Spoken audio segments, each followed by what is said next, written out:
Salut à tous, bienvenue aujourd'hui pour un nouvel unboxing. Alors pour quelque chose qui est un peu spécial, on va dire. Ça pourrait être un crawler, ça pourrait être un scale, on va dire. Ça va plus se rapprocher d'un scale. Ça peut être, allez, une petite maquette roulante. On va voir ce que c'est. En tout cas, c'est pas un bateau, c'est pas un 6-6 malgré la longueur de tout ça. Regardez-moi ce carton, il rentre. Bon, regardez pas le bordel derrière. Évidemment, c'est ce qu'on va voir. Alors, c'est hyper grand. Ça fait plus d'un an que je le voulais. Malgré que c'est, encore une fois, je ne voulais pas la présentation pour que vous l'achetiez. D'accord? C'est pas le but. C'est juste pour vous présenter. Et même, à mon avis, je sais même pas si ça vaut le coup d'acheter un truc comme ça. Sauf si on a vraiment le coup de cœur. C'est une RC coup de cœur. Voilà. Vous attendez pas à quelque chose de merveilleux, d'extraordinaire. En tout cas, c'est quelque chose de long. Je vous dis, c'est pas un 6-6, c'est pas un bateau, c'est pas un sous-marin. Mais c'est quelque chose que on va découvrir ensemble. Et je pense qu'il y en a pas mal qui vont le découvrir, puisque en France, on a mis du temps avant de l'avoir. Et même en Allemagne, c'était compliqué. Bon, là, ça vient de Mini-Plaine. Pas pour les citer, encore une fois. Pas d'enjeu, c'est juste ça vient de là-bas. De toute façon, s'il y a du mauvais dedans, ça sera du mauvais pour eux. Enfin bon, on s'en fout un peu. Moi, ce qui m'intéresse, c'est que ça soit la bonne couleur et qu'il soit OP, qu'il n'y ait pas de soucis. Pas de trop gros soucis. Excusez-moi, hein, ça va être un petit peu long. Ça, c'est de l'unboxing, déboîtage. Ouf. Et on va laisser vers le temps. Après, vu les dimensions de la bête, je comprends que ça soit pas évident. Encore, c'est que un dixième. Pas un dixième, non. Un indice. Alors, c'est long, c'est long, c'est long, c'est long. Alors, je vais essayer de me débrouiller. Ça va que c'est pas très lourd. Malgré. En plus, ils me l'ont mis à l'envers.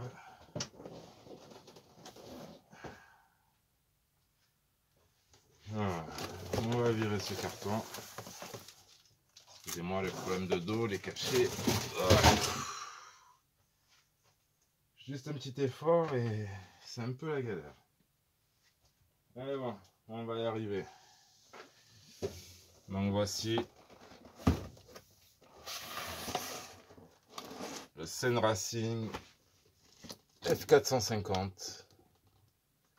Donc SD. Bon, SD, je sais même plus ce que ça veut dire. Donc carrosserie sous licence Ford Amérique. Moi j'adore. Alors petite explication, chez Ford vous avez les Rangers, qui même en Amérique sont différents des Rangers européens. Enfin, jusqu'il y a quelques années, après je sais plus. Donc le Ranger qui est un tout petit pick-up chez eux.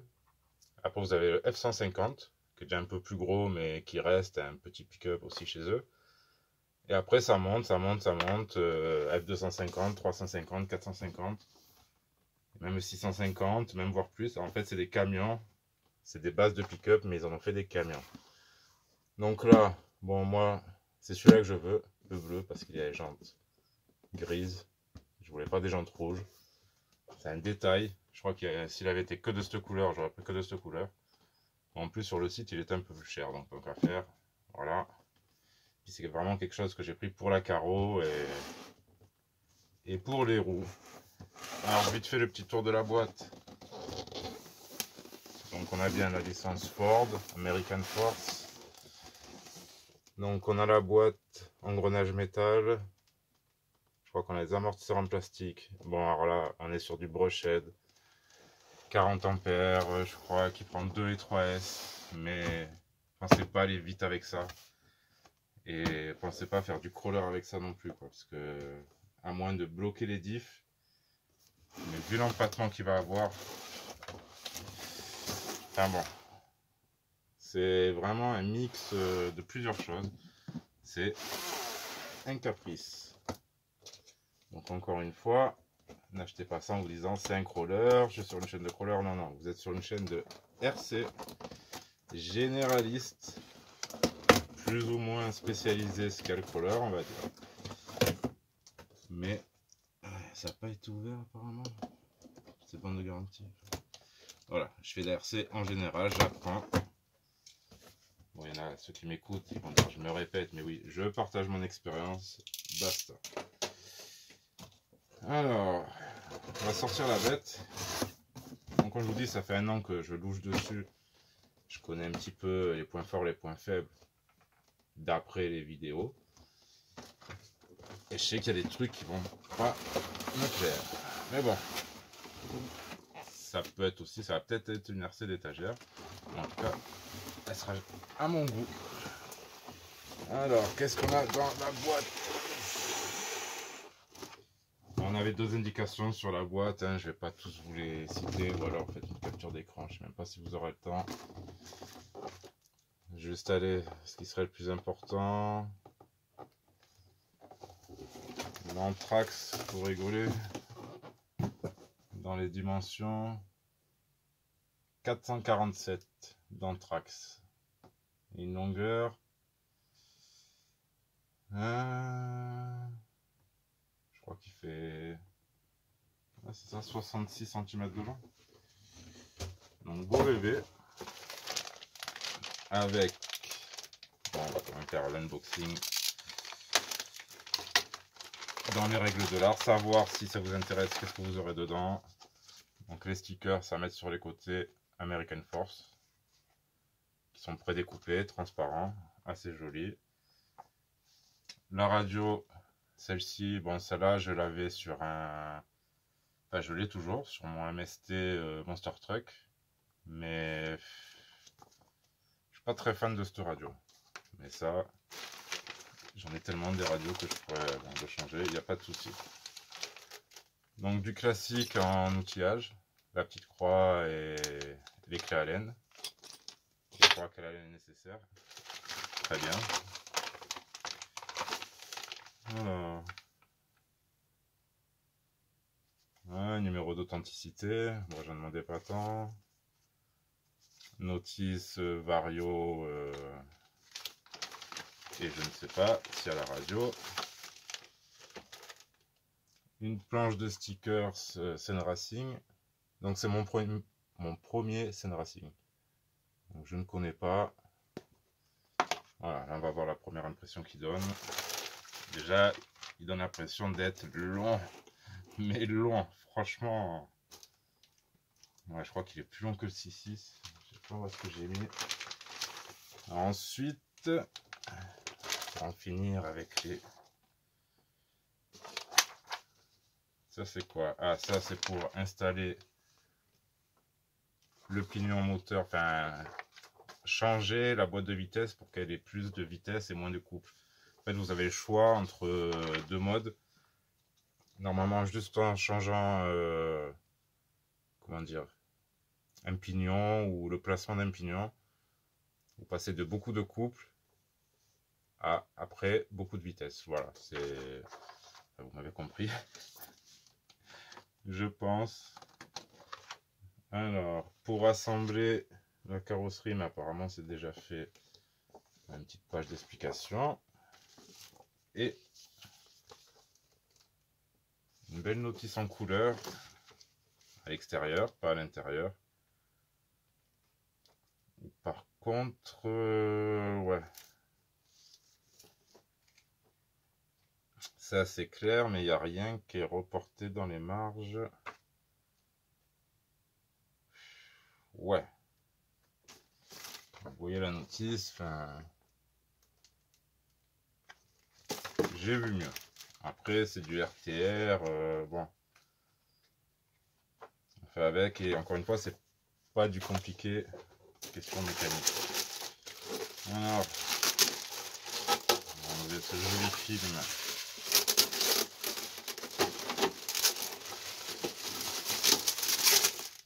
Sans tout arracher. C'est un bleu vachement foncé. Ça fait vachement beau. Et on rangera tout ça après. Alors évidemment, qu'est-ce que... Ah oui, ça doit être la radio qui est en dessous. Au moins ils m'ont mis ça. Alors je vais avoir besoin d'une petite pince coupante.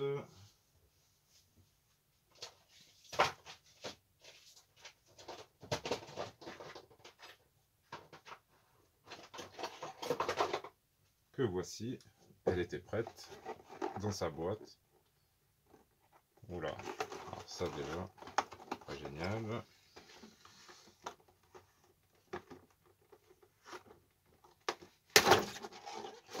Pour l'avant, c'est fait.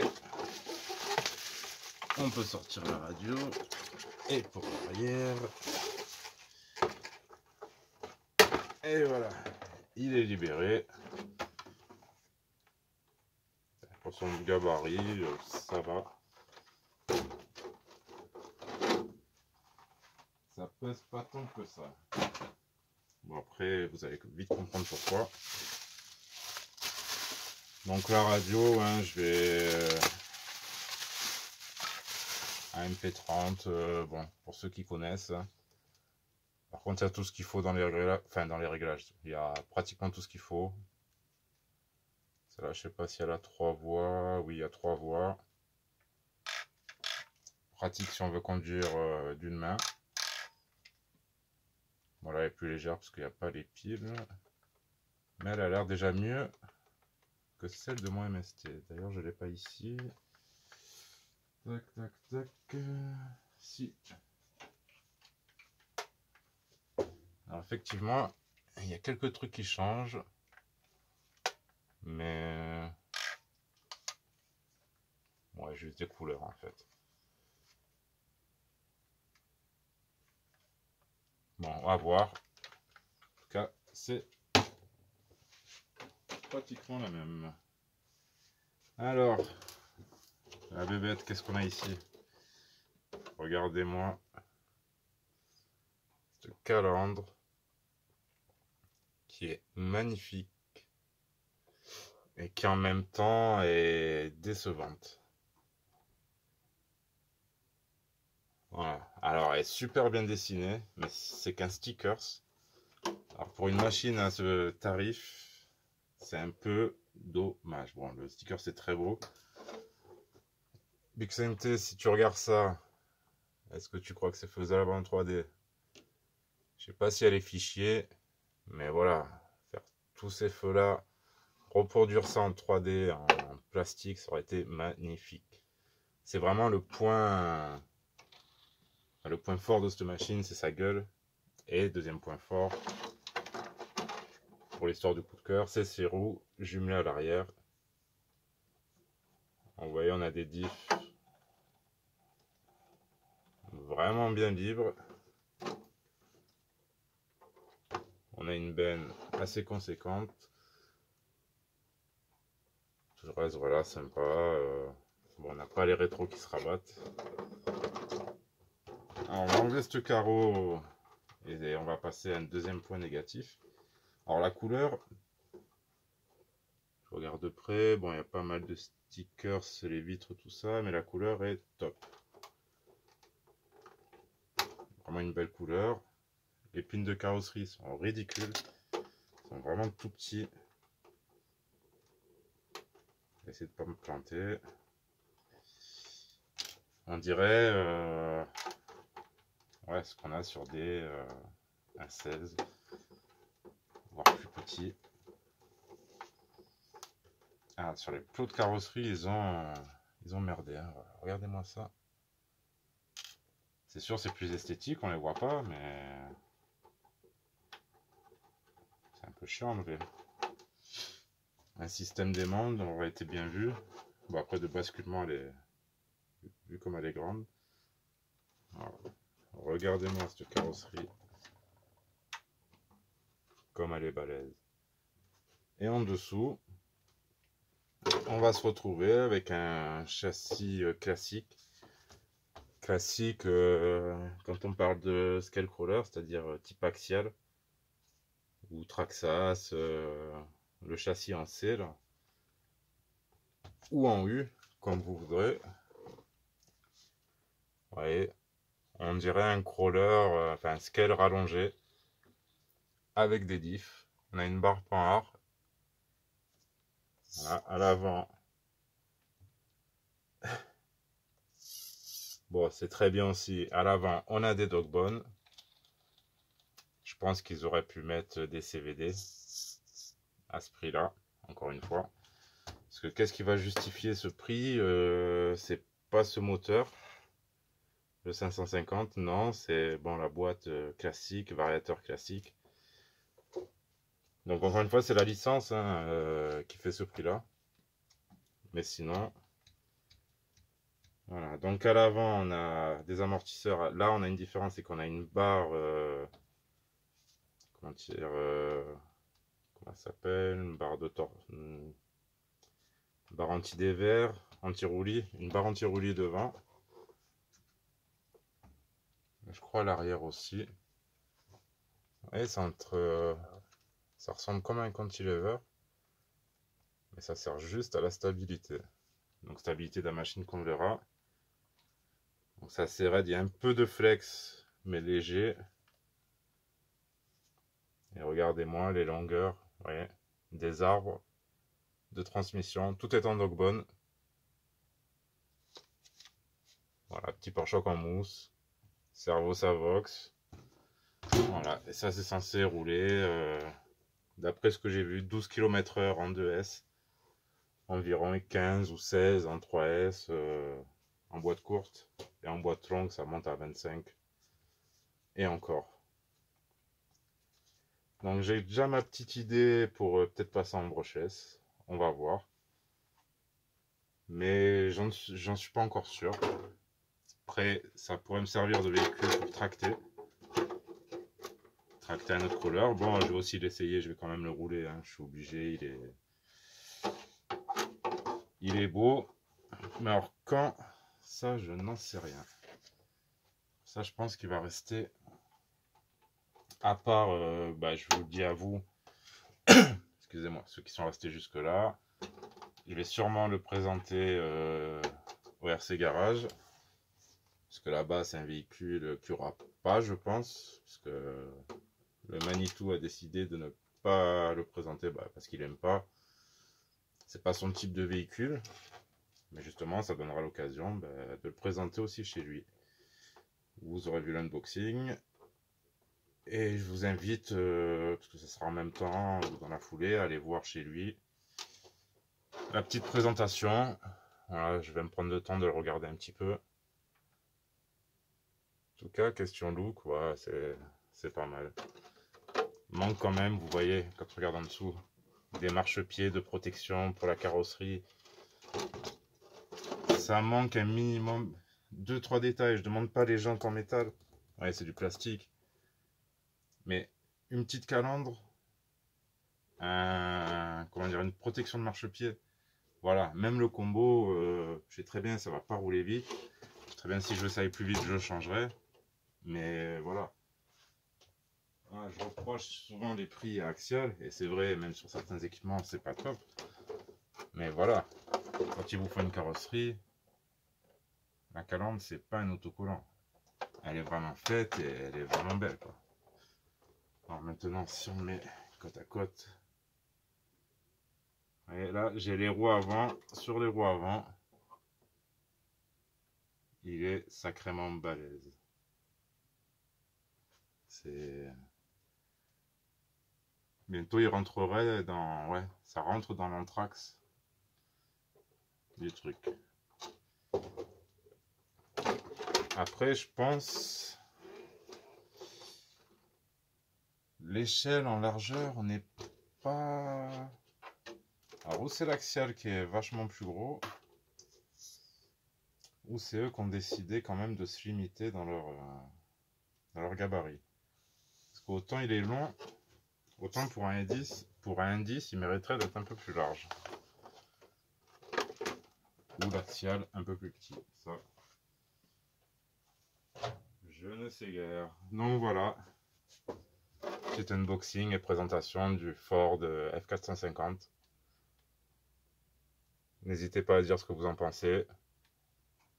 Et où est-ce qu'il devrait finir.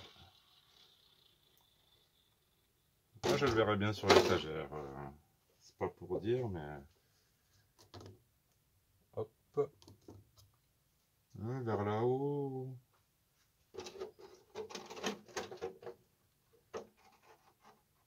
Est-ce qu'il rentrerait?